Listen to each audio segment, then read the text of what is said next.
Desperation can make for a powerful motivator. Tonight, a story nestled near the Arctic Circle makes that point. The surge in refugees flocking into Norway in the dead of winter. Imagine putting everything you own on your back and then getting on a bike. Here's ABC's Alex Marquardt. It's a frozen, barren landscape in the Russian Arctic Circle.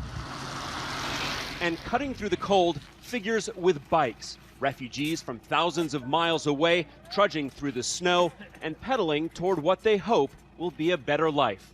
This is the only border crossing between Russia and Norway, and Russia doesn't allow people to cross it on foot. That's why at the very least they've got to use bikes. You can see here this big pile of bikes, many of them a cheap Russian brand, all of them brand new, not a scratch on them, barely used. That one up there is still in its wrapping. And so when people come across, they just dump the bikes into these containers.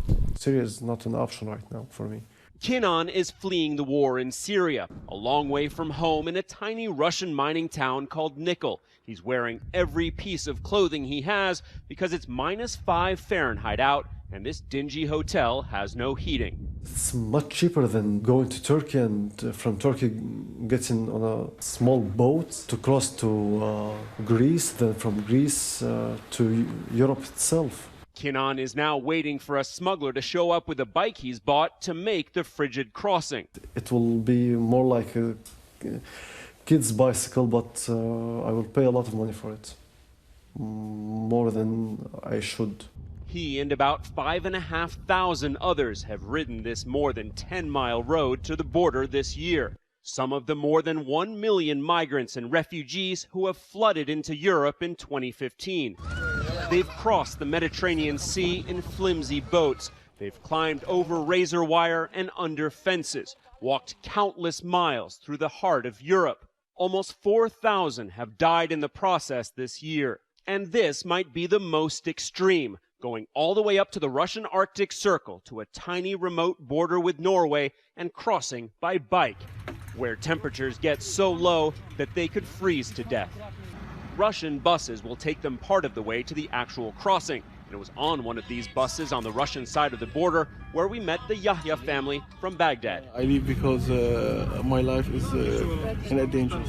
They paid $4,000 for this route to Europe to avoid having to cross the Mediterranean by boat.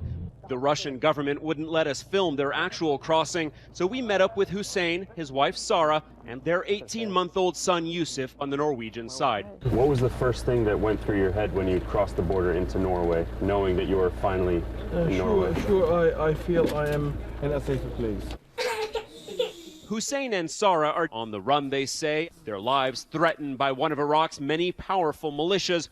They told me that you, your brother, all your family, we will kill anyone. All of your family? Yes. It's the middle of the night, but they still have to be processed and outfitted with cold weather gear for this new, unforgiving climate.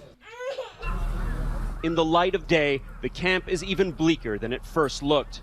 Rows of trailer bunkhouses, all the refugees walking around in matching winter clothes. It is bitterly cold this morning. You can see the wind just driving the snow sideways. You can only imagine what's going through the minds of people who have come here from the places like the Middle East where it's so much warmer, waking up your first mornings in Europe and seeing and feeling all of this.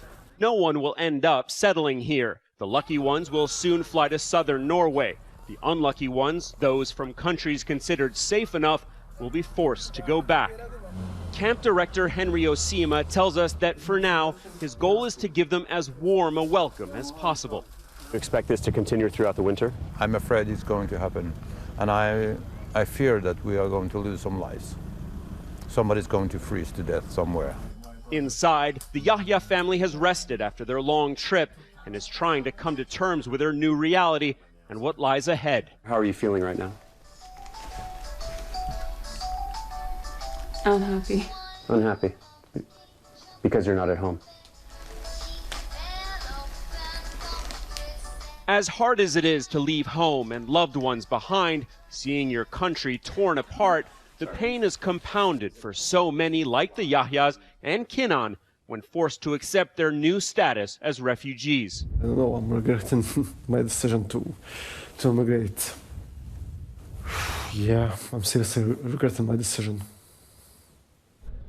For so many of the hundreds of thousands trying to make their way to Europe, it's not a decision at all, but a question of surviving and building a new life. And they'll do whatever it takes to get there. For Nightline, I'm Alex Marquardt in Kirkenes, Norway.